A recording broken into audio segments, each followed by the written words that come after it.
What up, Cavs Nation? I'm your host, Ethan Sands, and I'm back with another episode of the Wine and Gold Talk podcast. And joining me today, Jimmy Watkins, cleveland.com's columnist, and we're here to discuss how the Cavs are rounding out their roster. Sure, throughout the summer, we've had different conversations about the 14th roster spot, which the Cavs still need to fill. But the Cavs also need a third two-way player to go alongside Nae'Qwan Tomlin and Luke Travers, who will see plenty of time in the G League with the Cleveland Charge, but there will be opportunities for guys like Nae'Qwan Tomlin to showcase his abilities in the NBA as well. Jimmy, let's just start here. What was your initial reaction to seeing Nae'Qwan Tomlin and his development over his first season in the NBA and Luke Travers in his first season with the Cleveland Cavaliers after coming over from Australia, because we know he was a drafting stash from a few years ago? We didn't see a ton from either of these guys. I think Nae'Qwan Tomlin had some interesting moments at the end of the season when the Cavs were resting guys. I think Luke Travers, understandably, still looks pretty raw as a prospect. I mean, he's going to be, patience is the name of the game. For him, we know the swing skill is shooting, and we know that his role is going to have to change if he's going to be a consistent contributor on this team.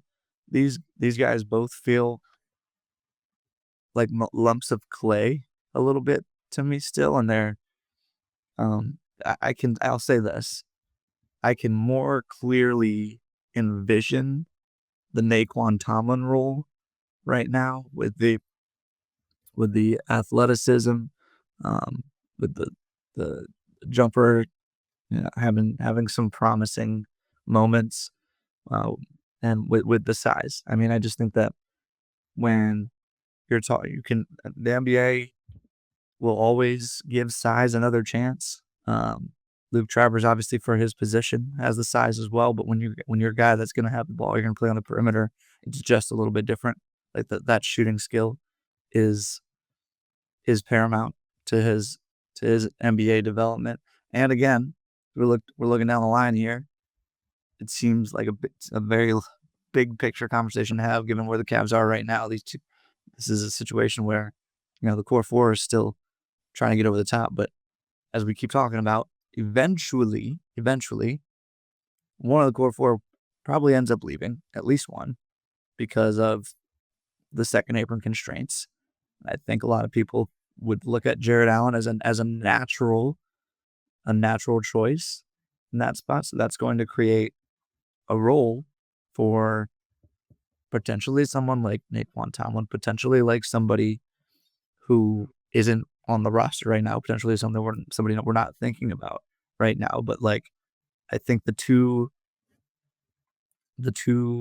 surefire long-term, 5+ year guys that the Cavs want right now are Evan Mobley and Donovan Mitchell. And the Donovan Mitchell thing gets complicated with the extension that he has coming up. But those are the two guys that they're building this team around for sure right now.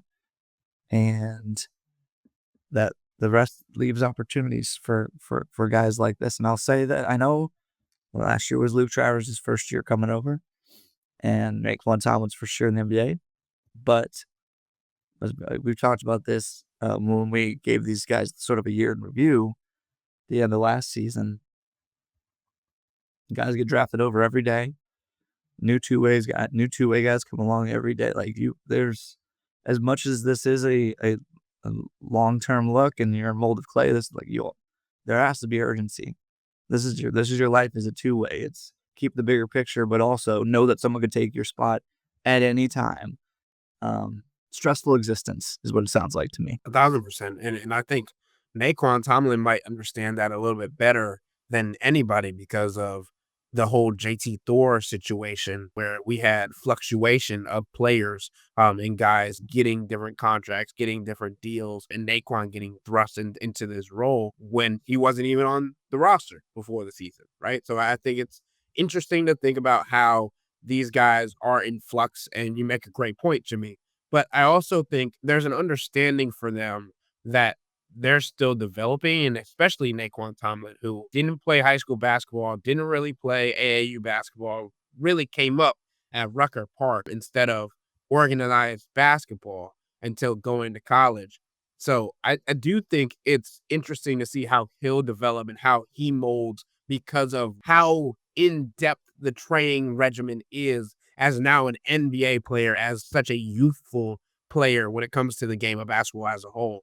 But I do think that when you mention guys that are going to be on the roster or are potentially going to be on the roster still in a few years, another one that stands out to me is how the Cavs are viewing Jaylen Tyson because of his potential development and what he's capable of as a wing player, as a defender, as an offensive distributor, all these other things because of that. And I think that's another thing that we have to question when it comes to the two-way contracts, when it comes to the G League acclimation, is that Jaylen Tyson and Craig Porter Jr. last year spent some time down there to prove to themselves and the coaching staff and the organization that they were too good for the G League. I think that's also an opportunity for Nae'Qwan Tomlin. Obviously, Luke Travers has had some great games down in the G League with the Cleveland Charge as well. I believe he had a triple-double at one point last year. But how much do you take stock in that, Jimmy, in those games because of the competition level, because of what the Cavs are hoping for from these guys? Or is it the role that they're developing in that's more crucial for your eyes when it comes to these kinds of players? I kind of look at G League stats like I look at preseason NFL stats. You'd rather have good ones than not, but I don't know that it's really transferable. As much as you're looking at stats, you're also looking at process. Again, the stats are the baseline. If you're not producing in the G League, much like if you're not producing in NFL preseason, that's probably a red flag for me as for you as a prospect. We've seen a lot of guys who go in the G League, put up huge numbers, and then the NBA they don't quite get there. But they got list of guys of the guys who make it from the G League, like they all have crazy G League stats, right? Like it's kind of a prerequisite. It's not going to move my needle okay, Luke Travers averaged, 15, Luke Travers averaged 15, 7, and 9 in the G League last year. That bodes well for his NBA development. I guess it's a sign that okay, maybe like we might have something here. There's not a statistical indicator that would make me say, okay, it's time to call Luke Travers up right now. It's more about, how are you getting those numbers? What are your again to the NFL preseason? Are you getting the ball in the right place per se? Are you running the offense well in the NBA? Are you seeing the offense the way you're supposed to? Are you making the correct reads? In Luke Travers' case, he's kind of like at the G League level. When he has the ball in his hands, he's a little quarterbacky. Nae'Qwan Tomlin defensively. Are you reacting quickly enough? Are you in the right places? Are your positioning? Those sorts of things matter as much as the numbers. But you got to have the numbers because if you're not producing in the G League, I promise you, the NBA is going to be much harder. To go into our conversation about who should be in this next two-way contract fold alongside Nae'Qwan and Luke, I think we have to also go into the fact that I do think that the Cavs will keep Nae'Qwan Tomlin and Luke Travers on two-way deals at least until the midway point in the season, as they've done in the past. We've seen this with Craig Porter Jr. when he got a full standard NBA contract because he proved himself. He proved to be capable of playing at the NBA level again, a player that seemed like he was too good to be in the G League whenever he was down there. And you also got the understanding that Nae'Qwan Tomlin and Luke, of course, still have a lot of room to grow. But I do think the Cavs want to see more from them in the capacity at the NBA level and also just having them around players like Evan Mobley, Donovan Mitchell to get acclimated and see how the NBA lifestyle is. Sure, you got it in the first season, but it can change drastically in year two as well, depending on your role.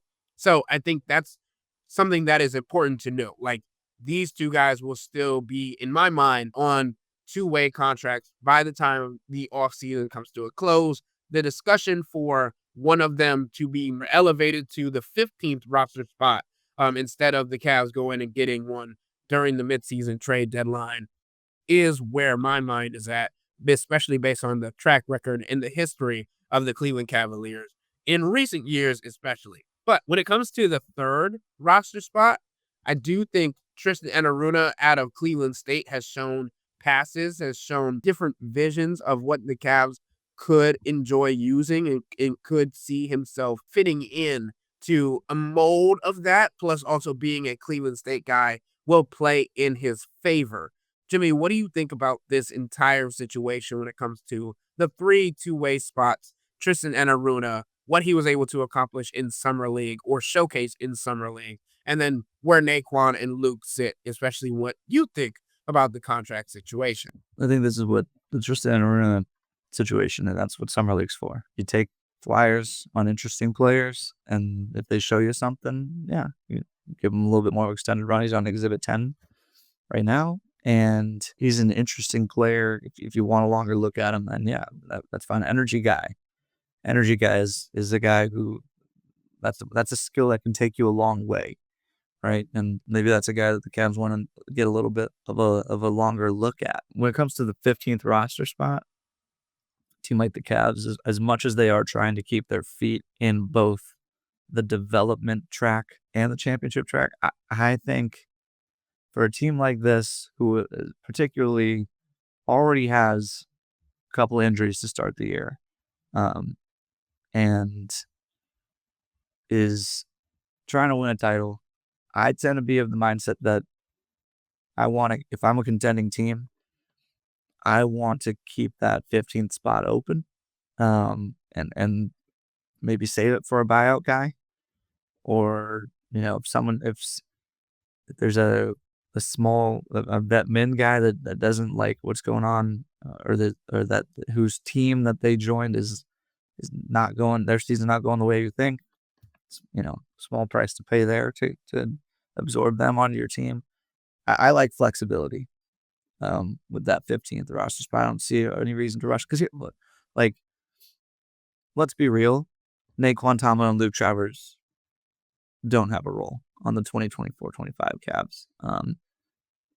Maybe you could argue there's some value in having them see and be around more NBA guys this year, but that's Kenny Atkinson as a player development guy will tell you that the best way to learn it is do it, and they're just not going to do much up here. So I think the best thing for them, for their development, would probably be to stay in the G League, get as many reps as they can, and on two ways, still have opportunities when you're having a big rest night for some of your guys, or if you have a slew of injuries at a certain position, still have the opportunity to give those guys a taste of the NBA every now and then.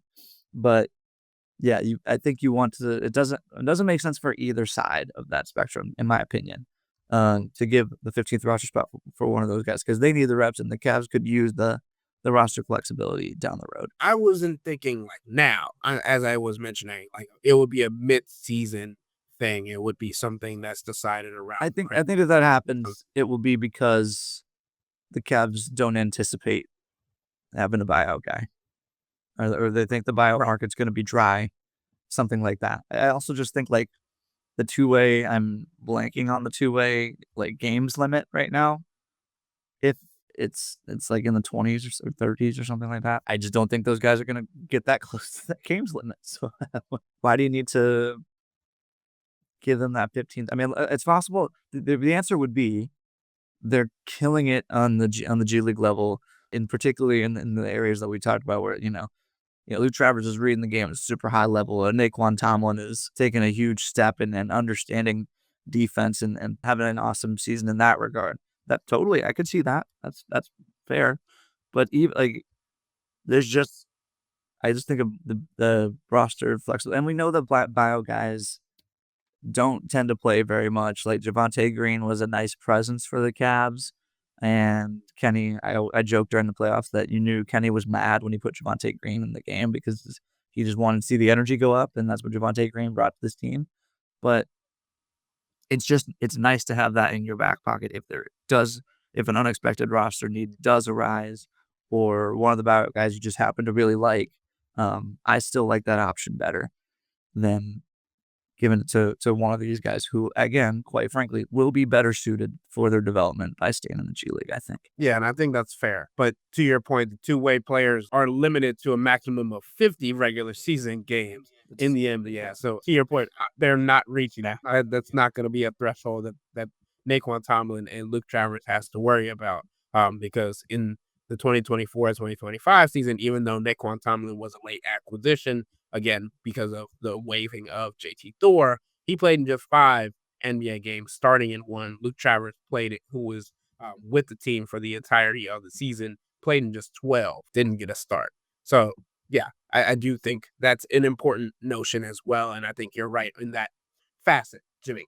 But my next question would have to be when it comes to how the Cavs and the Cleveland Charge operate, because we've seen it over the last couple of years how the organization is trying to play this balancing act of getting the players the reps that they need and they deserve, but also trying to help these players, as I was mentioning earlier, get the acclimation to the NBA by being around NBA players on a regular basis, even if it meant just sitting on the end of the bench. And we saw this last season with Luke Travers as he would come up and down with the Cleveland Charge, and then also Jaylen Tyson and Craig Porter Jr. at one point playing in 2 games in the same day because of this flexibility. Jimmy, what is your thought process on how the Cavs have utilized this, are growing in the aspect of this? Because I was a proponent of they were holding guys like Amani Bates, and we know how that story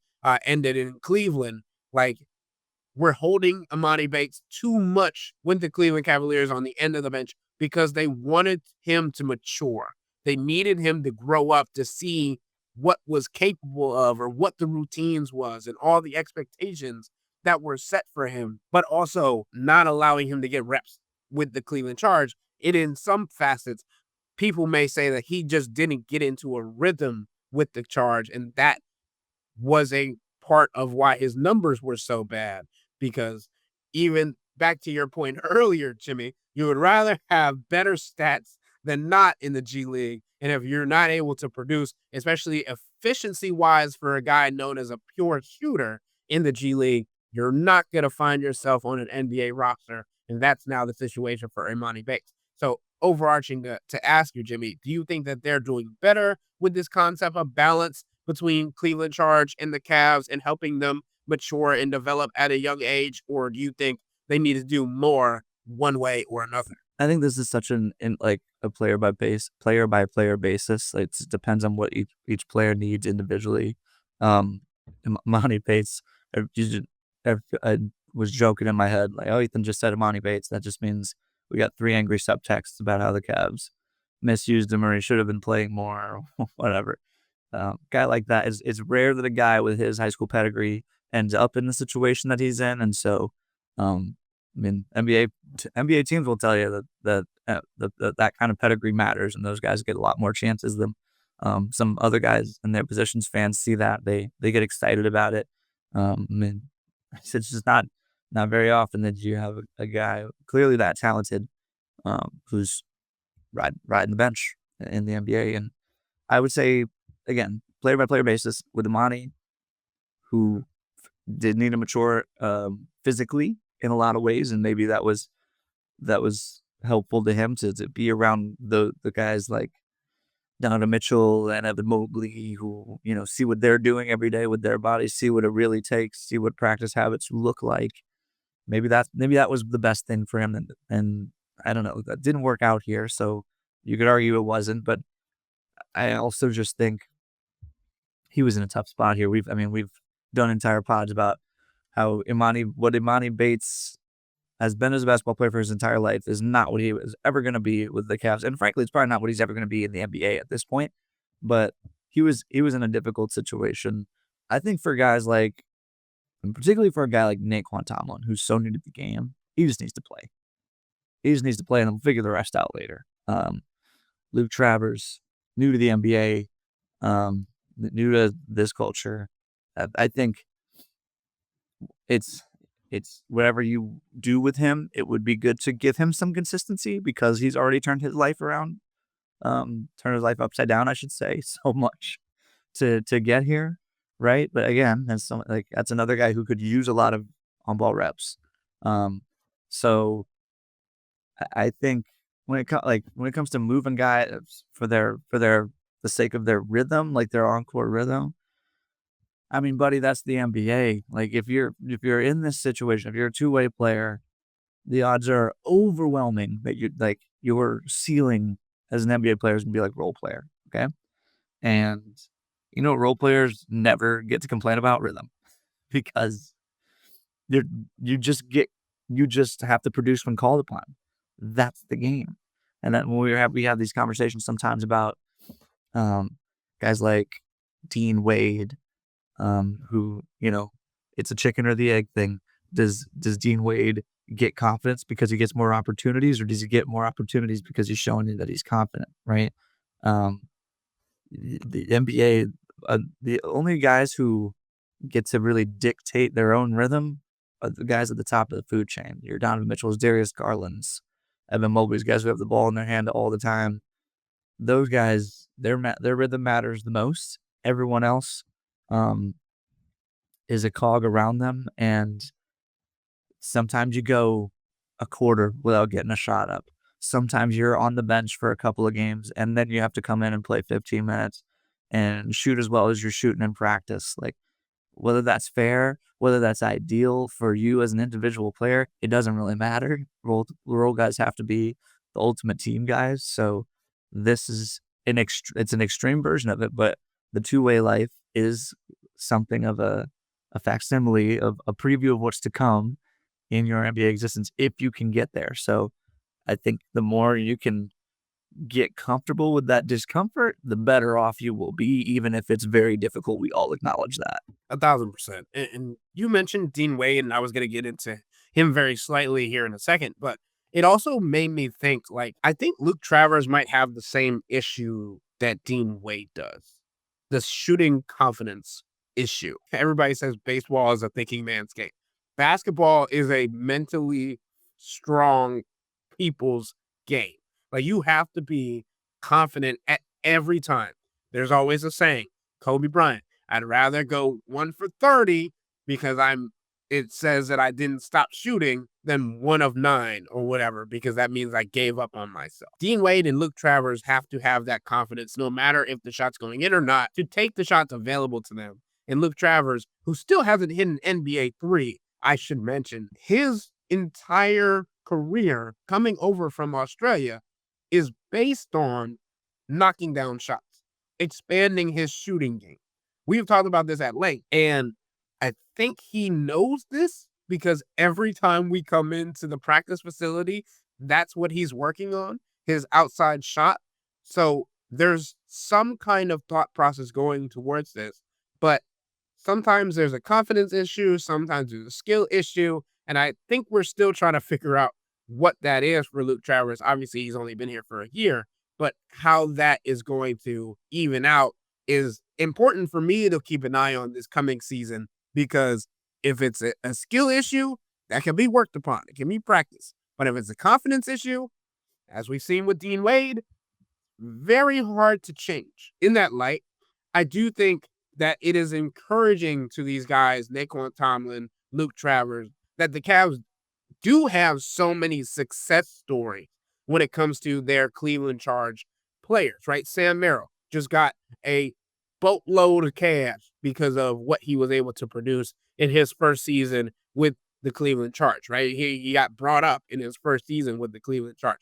Dean Wade, also a Cleveland Charge success story, because you've been in the NBA for the amount of time you have. You are the longest tenured Cavalier because of what you were able to do in Cleveland Charge G League. Craig Porter Jr., kind of the same way as well, right? Because he got a standard contract in his rookie season, being on a two-way deal after being an undrafted free agent. I think this is all important nuance for these guys to have this perspective of it is possible if we put the work in and we get what we need on the back end as well when it comes to either playing time, reps, or just being able to be around the NBA caliber players like we've mentioned.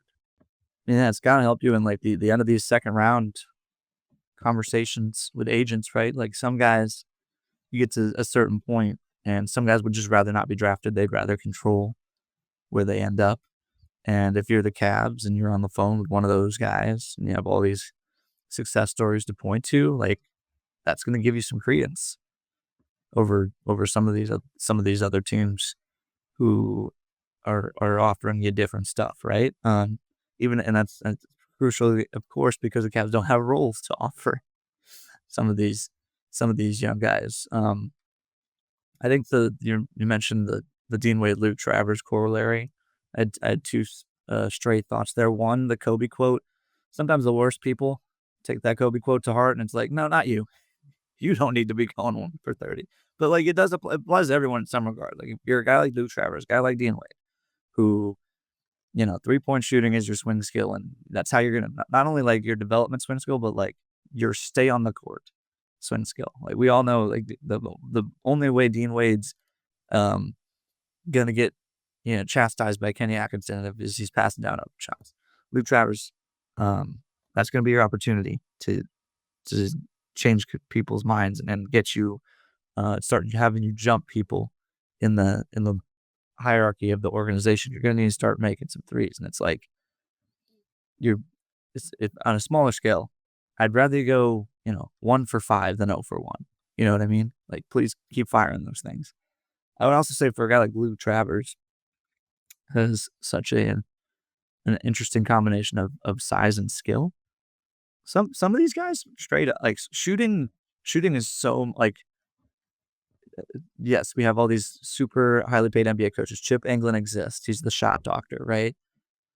I think shooting, this is just a from the hip take. I've not done scientific research on it. I think shooting, one of the most critical points of developing your jump shot is like youth basketball. It's because the guys who can do it have been doing it their whole lives, have been working on the form their whole lives, have been reliant upon, that's the key point, reliant upon a jump shot at all times. Luke Travers has been tall and skilled for a long time. He probably didn't need to rely on a jump shot for a lot of his upbringing, right? Like that's why it's harder. It's much harder to learn once you get down the road, and that's why again, some people will say like, guys been playing basketball their whole lives. Like how could you not be confident from behind the 3-point line, or for some guys who don't shoot free throws very well? It's like that's not what got them here. That's not what got them here. And so now this thing that wasn't as important to you, to your game, it's now the most important thing to your game. And that's a kind of a crazy head game to play with yourself, right? It's like, all right, this is my identity as a basketball player has been this. My whole, Luke Travers has been rebounds, assists, driving, creating opportunities for others. Now I'm not going to play in the NBA if I can't develop a passable jump shot. That's crazy. That's hard. And it's a hard thing to develop. Yeah, it's the old saying, can't teach an old dog new tricks. Well, you're not that old and you better learn, because if you don't, we're going to be having a whole lot of different conversations, but that's especially down the road for these guys who are just getting to the league. But I also, when we talk about encouraging factors, I mean, Jaylen Tyson coming out of his rookie season when he played in 47 games and started in 3 is now in the conversation for being a sometimes thrown into the starting lineup kind of player in year 2 because of the situation that the Cavs are entering in for the 2025-2026 season, where Max Strus is going to be out till Thanksgiving, till Christmas, till the new year.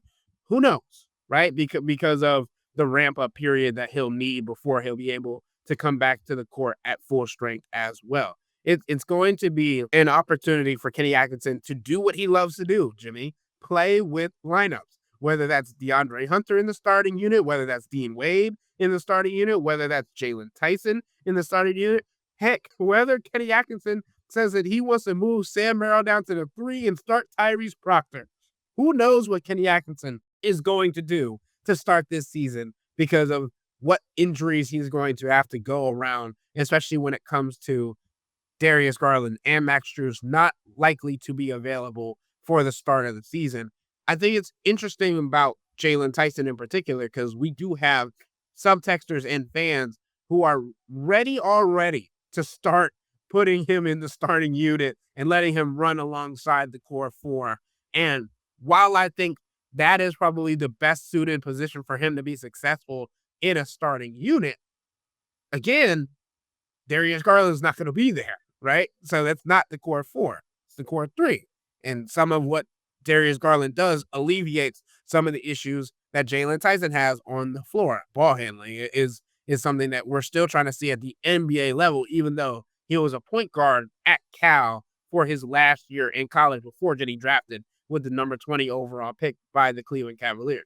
Jimmy, to end today's podcast, what do you think about Jaylen Tyson, his growth, his experience last year, and what his role could be and how much it could fluctuate this season, especially coming off an introductory press conference last year where he was talking about wanting to be in the rotation last year?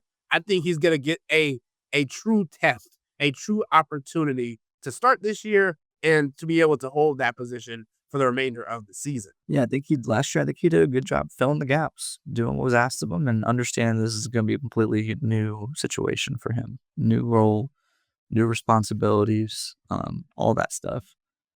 With the Max Strus injury, I mean, there's going to be some opportunity for him early to set a strong tone.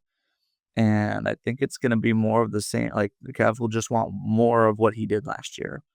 Hustle, get rebounds, play good defense, shoot your open threes, make enough of them. We've said this before 1,000 times. Jaylen Tyson is a very, very important player in the Cavs' future. Okay. Here's a question for you. I wrote this when they drafted him. When do you think the Cavs will draft 20th again? 20th or better again? Like, there's a decent chance that Jaylen Tyson is going to be the prospect on this roster with the highest draft capital investment outside of your like core four, new guys outside of the existing roster that we all know for the rest of the decade. That's possible because of the draft capital that they still owe Utah, and the swaps of swaps that were part of the DeAndre Hunter trade last year. So, like, this is a very important swing piece in a cap environment where young, cheap, team-controlled contracts are so valuable. So this is a real, the Cavs are invested in Jaylen Tyson's success. They really, really need him down the road. And this will be a very interesting trial run for him without Max Strus. Just a rotation spot left open for the first, I don't know, couple months of the season. At or around Jaylen Tyson's position, wing, right? So, yep, you have a runway here. You have a runway here to prove that you can stick and prove. I think, like, again, we'll start talking about second apron decisions. I think there's a world where if Jaylen Tyson plays well enough, the Cavs might feel a little bit more comfortable getting off of somebody else who fills a similar role and costs a lot more money, right? So that would be what I'm looking for out of Jaylen Tyson. Prove that you belong in an NBA rotation, and that you can fit in the role that you're being given. I mean, a little bit of it wouldn't even hurt Jaylen Tyson, and we know he can do this. This was his entire role at Cal. Show us a little bit of secondary playmaking as a ball handler. Like, if you're playing with the second unit at the beginning of this year, there's no Darius Garland, and Max Strus is out. Someone's got to knife their way into the paint. Might as well be you. Like, we understand Lonzo Ball's going to have a lot of ball handling responsibilities. We've established he doesn't go to the rim very much anymore. At least he didn't last year. Somebody's got to do it. Might as well be you. Start the Kenny Atkinson machine. Get an advantage against your defender. Start the kick swing train, right? That sort of stuff. Small things. That's absolutely right when it comes to the ball handling, when it comes to the opportunity for him because of his experience as a ball handler in college, as I mentioned earlier. Like, there's some confidence there. There should be, at least, right? But it's also the fact that although I was a person saying that I do think, and I still believe this, Craig Porter Jr. probably should have got more run in the playoffs when Ty Jerome was struggling. Jaylen Tyson has the easier path to playing time to start the season, and being second or third option as a ball handler for him is not going to be more of a surprise, rather than when Craig Porter Jr. is in the game. His main purpose is to steady an offense and get to his spots, right? And Jimmy, you're right about Lonzo Ball as well. But when he does drive to the paint, it's usually not for his own good. It's usually for a paint touch and a kick in some capacity, and getting other people involved, not necessarily going to the rack and laying or dunking the ball anymore. It was part of his game before the injuries, but now with that, it's going to be interesting to see what kind of gameplay Lonzo Ball has. But to end the podcast with your question about the draft stuff, I just wanted to reiterate for this podcast, especially because we're talking about two-way guys, when we're talking about guys who have been drafted recently and guys that are still on the bottom part of the Cavs roster and rotation list.